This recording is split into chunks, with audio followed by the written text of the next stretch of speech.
Ethan adjusted the scanner in his hand, frowning at the flickering map on his wristpad. "This place is a maze," he muttered. The Zarelian palace was huge, cold, and strange. Its walls shimmered with blue metal and pulsed like they were alive. He was sent here as part of a human engineering team to fix damaged energy lines. But the deeper he walked into the lower levels, the quieter it got. His team's signals faded. The corridors became darker. He stopped at a sealed door. It was old, dusty, and marked in red alien symbols.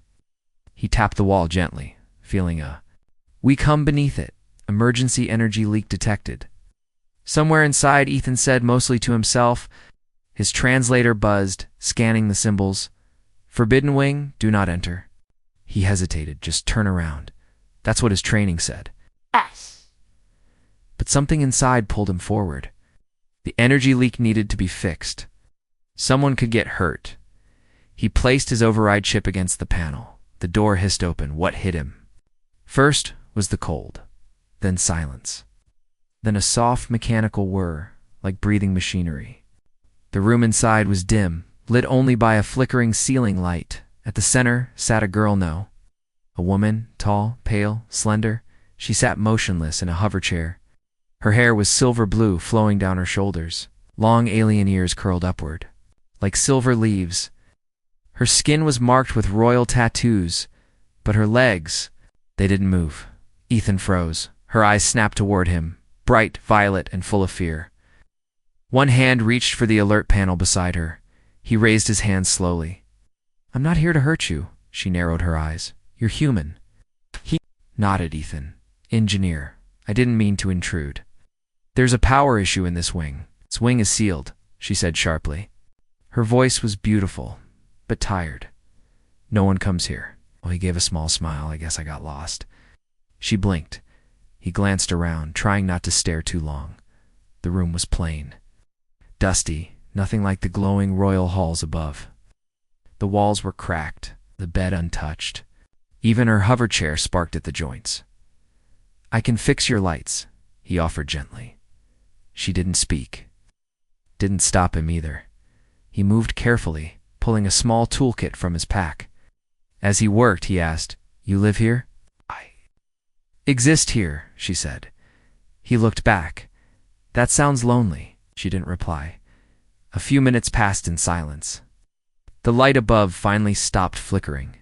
Warmth returned to the room. "There," he said softly. "Better." She stared at the light, then at him. "You didn't bow." He raised an eyebrow. "Should I?" "I am Saraxa of House Viren, second born of the Empress." "Nice to meet you, Saraxa," he said. Still not bowing, though. That made her laugh. It was small, soft, but real. It startled her. She hadn't laughed in so long. It felt foreign. "You're strange," she said, still smiling. "I get that a lot." Her smile faded as she looked down at her legs. "The first person to enter this room in 3 years?" Ethan blinked. 3 years? "I was injured during the border war, fusion bomb. My legs stopped working. They say I can no longer bond, no longer carry airs." Her voice was hollow now. "So they locked me away." Ethan felt a slow anger rise in his chest. Don't say it," she cut him off. "I already know what everyone thinks." "I wasn't going to," he said. He walked over and sat on the floor across from her. "I think you're still royalty, and your laugh should be heard more often." She stared at him, unsure how to respond. "I'll come back tomorrow," he said, standing. Her eyes widened. "We're not allowed to." "I won't tell if you won't." He winked. He started walking to the door, then paused. "You don't need to bow," he added softly. "You're perfect, just as you are." Her lips parted, but no words came out. For the first time in years, Princess Saraxa felt something unfamiliar. Warmth. From a stranger who didn't see her as broken. As the door hissed closed behind Ethan, a red light blinked quietly in the corner of the ceiling. Someone had been watching. The next morning, Ethan told his team he needed extra time running diagnostics in the lower halls. No one questioned him. Humans were often sent to forgotten places in the palace to fix what the nobles didn't want to see. He followed the same path, moving through dim corridors and silent walls, till he reached the forbidden door again. It slid open with a soft hiss. Saraxa was awake, sitting by the window. Her long fingers traced the glass like she was drawing invisible shapes on the surface. She didn't turn when he entered, but he noticed her posture shift slightly more alert, less guarded. "You came back," she said quietly. Ethan walked in with a small tool bag over his shoulder.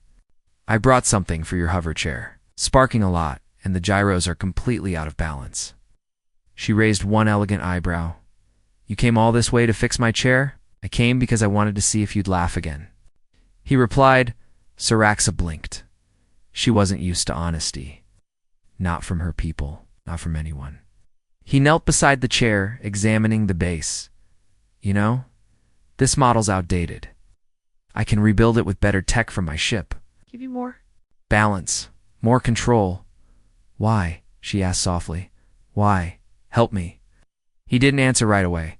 Instead, he adjusted a sensor and tightened a bolt. "Because you deserve it." She looked away. "I don't deserve anything. Not anymore." "That's a lie they told you so they'd feel less guilty for leaving you behind." Her breath caught for a moment. She tried to hide it by brushing a strand of hair behind her ear. "Your people," Ethan continued, "treat you like a relic, like something to put in a glass case and forget. But I see someone who's still alive. Still strong." "I'm not strong," she said sharply. "I can't even walk." He looked up at her. "You're still breathing, still fighting. That's strength." She didn't speak again, but her hands had stopped trembling. He worked in silence for her. The next hour, adjusting the chair's hover stabilizers, rerouting energy coils, and replacing old modules. When he finally stood up and tested the chair's movement, it glided smoother than before. She moved it forward cautiously. The glide was sharp, stable. Her eyes widened. "You fixed it? It's better than palace engineers, I'm guessing?" "Palace engineers never came," she said flatly. "They told the Empress I was too far gone to need repairs." Ethan's jaw tightened. "Then they're idiots." That made her smirk again. A small smile, almost shy. "You speak boldly." "I'm human," he said. "We're taught to. Speak up when something feels wrong." Saraxa studied him for a long moment. "And what do you feel now?" "Your people abandoned you," he said without hesitation. "And it makes me angry." She blinked. No one had said that out loud. No one had dared. "They think I'm damaged," she said slowly. "Not just my legs, but inside. Like I can't feel anymore. Like I can't love." His eyes met hers. "Can you?" She hesitated and said, "I don't know." He didn't press her. Instead, he took something from his coat pocket, a small device. He activated it, and a soft blue light formed above it, a projection of a night sky. Stars twinkled. Comets passed gently. "It's from my planet," he said. "I thought you might want a different ceiling than the one they gave you." Saraxa looked up at the stars. For a long time, she said nothing. Then her voice came, barely a whisper. "Why are you really here, Ethan?" He looked at her. His voice was calm, certain. "Because when I saw you, I didn't see someone broken. I saw someone forgotten. And I don't like leaving people behind." She lowered her eyes. Her fingers brushed her lap lightly. "If I asked you to come back again, would you?" "I already planned to," he smiled. Her lips parted, but again, no words came. She looked out the window again, watching the stars above flicker through the projection. He turned to leave, stepping toward the door. But just before it opened, her voice came again, quiet, nervous. "Ethan, if I wasn't royal, and if I wasn't broken, would someone like you want to touch me?" He turned back slowly, his eyes softened. "Saraxa, if you weren't royal, and if you weren't injured, you wouldn't be you, and I wouldn't have come here at all." She looked down, trying to hide the warmth in her cheeks. She didn't succeed. The door closed behind him. Above her, the blue stars kept shining, but far above, beyond the ceiling. In hidden vents, a small red light blinked again. Someone else had seen everything, and now they were listening. Asterisk, the red light above Syrax's chamber flickered out. In a control room, far above the lower levels, a Zarelian advisor leaned forward, staring at the grainy footage. He rewound the recording, watching the human enter again, watching how the princess smiled, how she leaned toward him, expressions so soft, so alive. He narrowed his eyes. Princess Syraxa was supposed to be forgotten, locked away to prevent shame, to keep the royal bloodline clean, undisturbed. But now a human and outsider was ruining everything, too. Days passed. Ethan returned with a new set of tools and a quiet smile. But today, Syraxa looked different. Her silver blue hair was pinned back. Shimmer across her skin suggested she'd used ceremonial oils, something she hadn't touched in years. "You look radiant," Ethan said, pausing as he entered. Syraxa gave him a playful look. "I was tired of feeling like a ghost." "Well," he set the tools down, "you're the brightest ghost I've ever seen," she chuckled. He began working on installing a wrist-controlled system for her hover chair.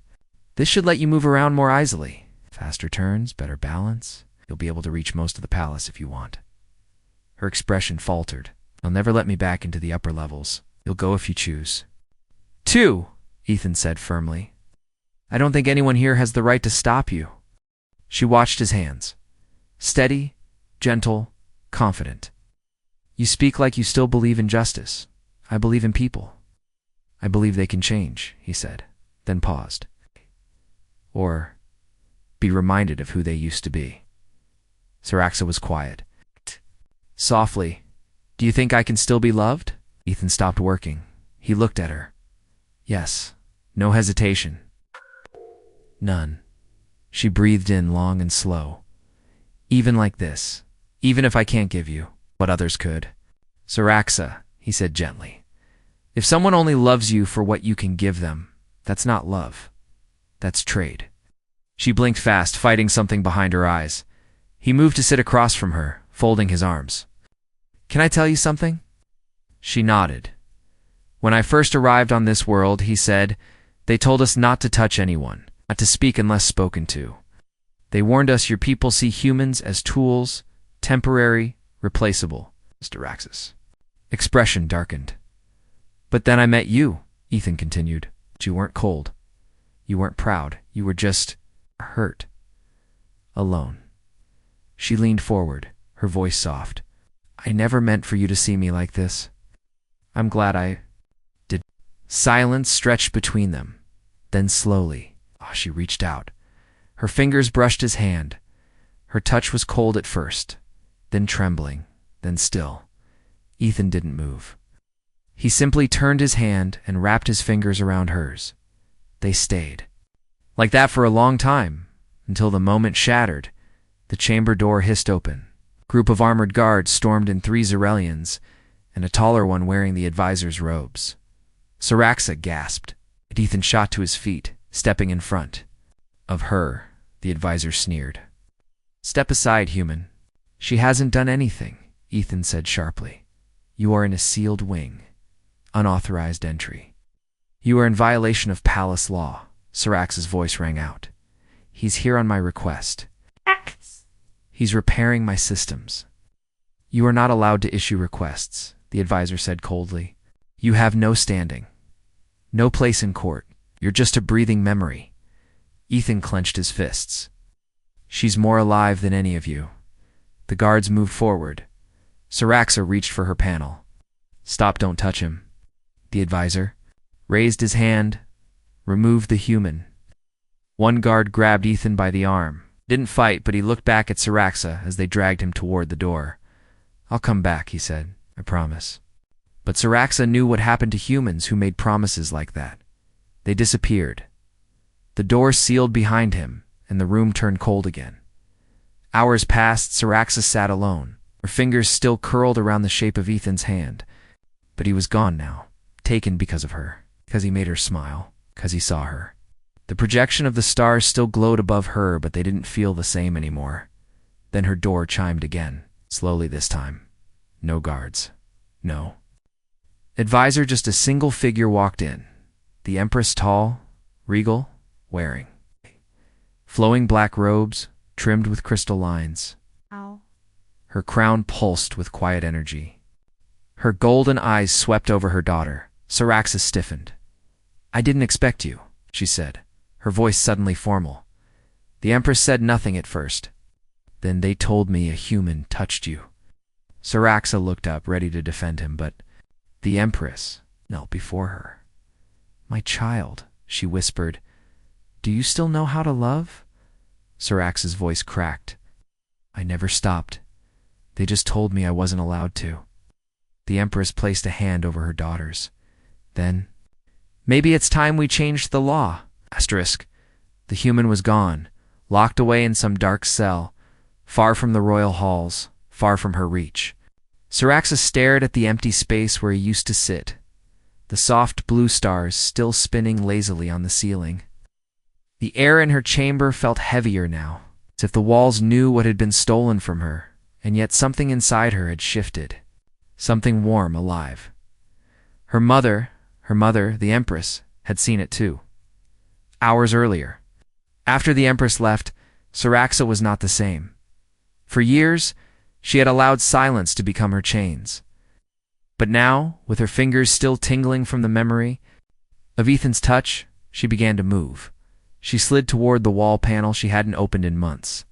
Dust covered its edge. With a quiet hiss, it opened, revealing a case-old ceremonial garments wrapped in protective cloth, royal silk. Deep purple, embroidered in silver, meant to be worn by bonded heirs of the throne. She lifted the fabric with shaking hands, her breath caught, then slowly she began to dress. In the lower prison block, Ethan sat on a cold bench, his wrists bound with thin bands of energy.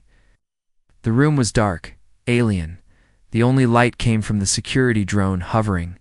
In the corner, he wasn't afraid, was angry. They had taken Syrax's voice, her dignity.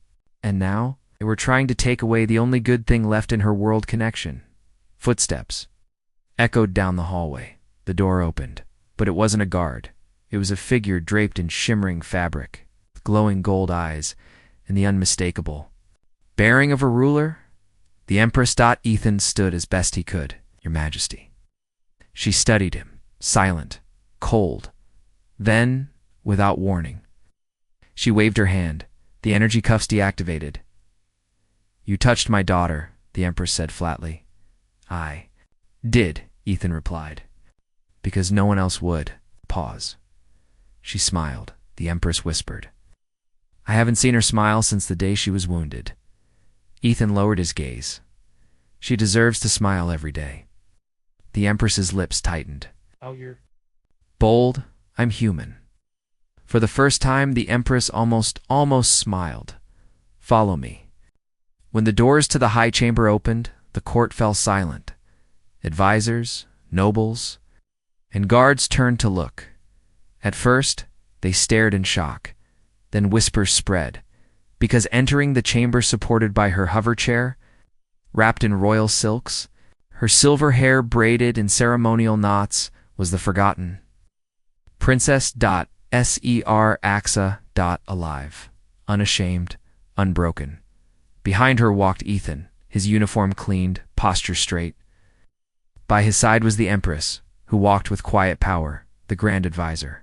Stepped forward, stammering, "Why, Your Majesty, this is a violation."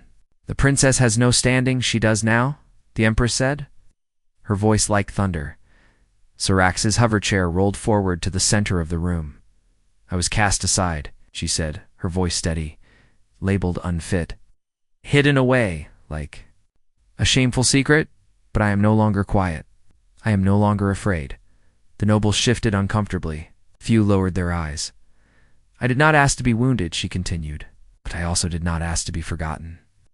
She turned her eyes to the advisor, "And I will not be punished for being touched by kindness." The advisor's face burned red. "He is an outsider, lower being. This cannot be allowed." Syrax's voice snapped like a blade. "Then I choose him." Silence. You could hear the faint hum of the energy panels above. "I choose this. Human," she said again. "Not as a servant, not as a pity, but as someone who saw me when no one else dared. Someone who made me believe I was still me. Ethan stood tall beside her. I do not ask for your permission, she said. Only your ears. The Empress stepped forward. Let it be heard across the stars. The blood of House Viren is not ruled by tradition, but by spirit. If my daughter chooses to bond, then so she shall. But he is not one of us, the advisor shouted. He is not even Zarelian. We cannot protect her. Then came another voice. Deeper, sharper. A tall, broad-shouldered Zarelian warrior. Stepped into the chamber General Victor, the one who once rejected Saraxa. The one who had called her unfit in front of the court. I claim the right, he growled. If the princess insists on bonding, let her suitors be tested. Gasps echoed around the room. Ethan frowned. The what? Right, Saraxa whispered. An ancient challenge. To prove one's worth to the bloodline. Ethan turned. To the Empress, he's a trained killer. She looked at him calmly. Then don't fight him like a warrior. He met her eyes. How then? Fight him like a human.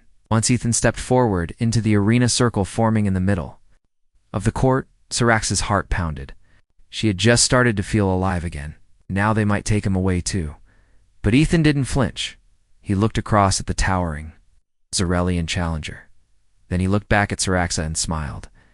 The court chamber transformed in minutes as the nobles took their positions in the high balconies. Servants unfolded the right circle, a glowing ring of old Zarelian lightstones embedded into the palace floor. The walls shimmered with shields. Even the air seemed to hold its breath. Ethan stood at the edge of the circle, hands empty. He wasn't given armor, no weapon, no briefing. Across from him, General Vector adjusted his ceremonial battle plate, metal clicking over his massive chest. It was twice Ethan's size, hardened by war, pride carved into every line on his face.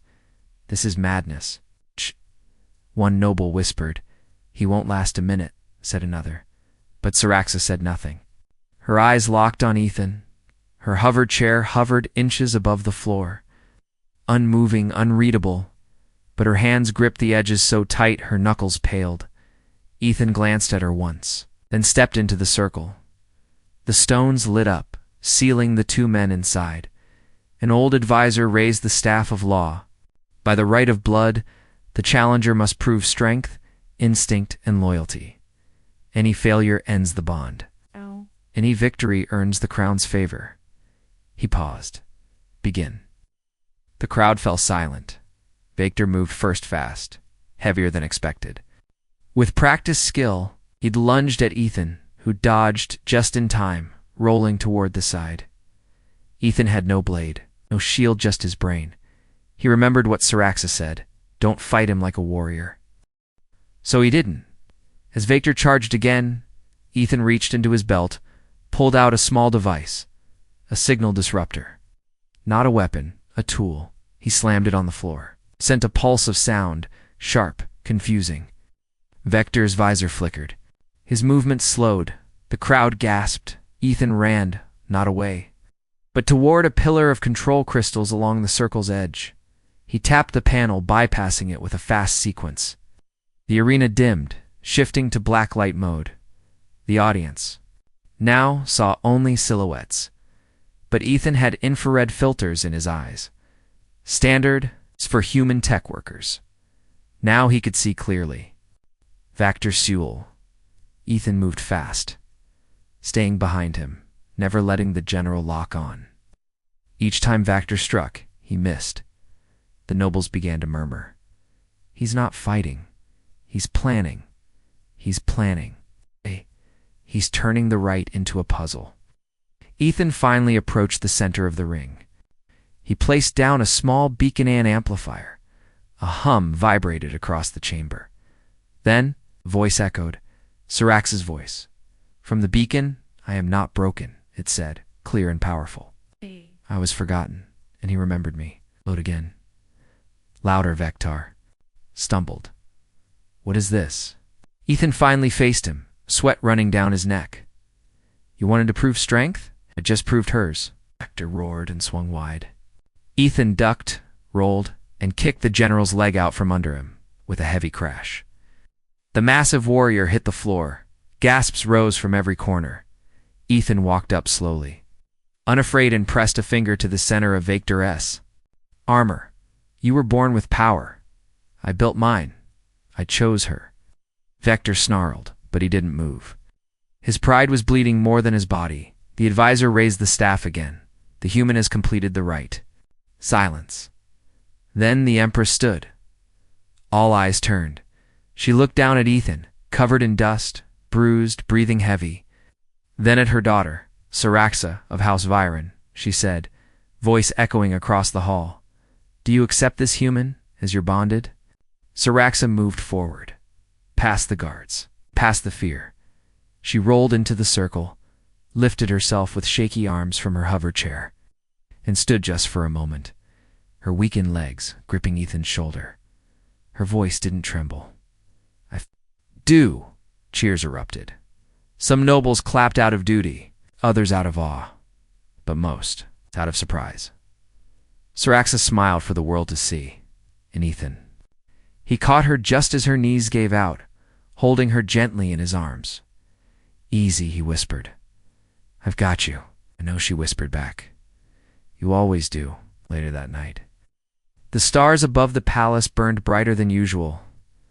Ethan stood by the balcony outside Saraxa's private chamber. The royal healers had given her a new exosuit, something far more advanced than her old hover chair. And the Empress had signed an order. Saraxa's status fully restored. Her voice returned to the council. Her choices now protected by law. As the wind passed through the high towers, Saraxa came to him walking slowly, each step supported by her new suit. But she walked. Ethan turned, stunned. You're standing, I'm walking, she said, smiling. For the first time since the war, he stepped toward her. Not for me, I'm not, she said. I'm doing it with you. They stood under the stars. It's no more secrets. No more watchers. Just them. And in a voice so soft, it almost disappeared in the breeze, Saraxa asked, Ethan, if I asked you to stay forever, would you? He didn't hesitate. I already have. Asterisk, the stars above the Zerelian palace twinkled.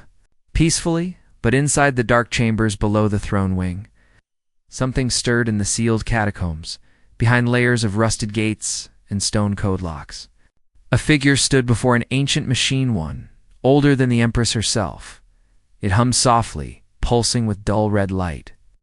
At its core flickered a name once erased from all royal records, Project Crown Split. Next to it, the Grand Advisor whispered coldly, we warned her, but she chose the human. Then let her fall with him. He pressed a key, and the machine awoke. Meanwhile, on the upper floor, Saraxa laughed for the first time in the palace gardens. She stood with Ethan beneath the crystal blossom trees, surrounded by gentle breezes and glowing petals. Her new exosuit was sleek and near silent, allowing her to walk with grace.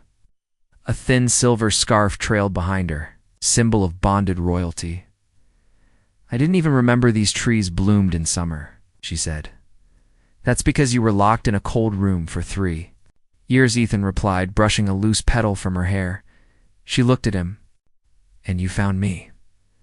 I didn't find you, he smiled. You let yourself be seen. She was about to respond when a guard raced across the path, breathless. Your Highness, come quickly. Something's wrong with the energy core. The E-Spire. Ethan and Saraxa exchanged a glance. Let's go, she said. The E-Spire had once been a research wing. Old, forgotten, with deep tunnels and power lines stretching to the base of the palace. But when they arrived, the core chamber was glowing red. Warning glyphs flashed across the walls. Ethan moved forward quickly. That's not a leak. It's a trigger signal. What kind? Saraxa asked. He paused.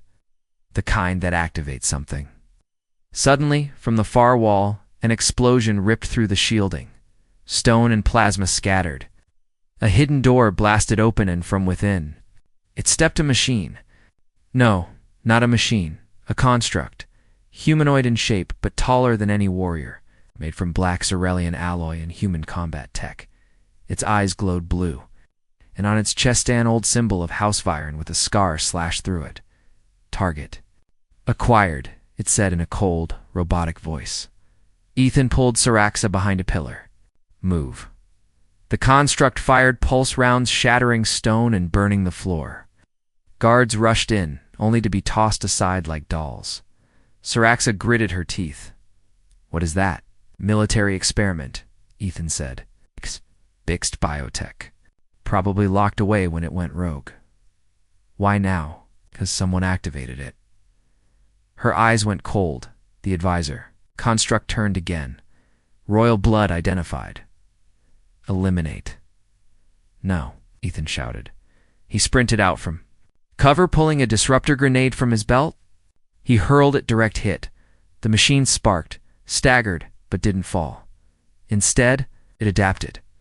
Ethan tried to run, but the machine was faster. Grabbed him by the chest and lifted him off the ground.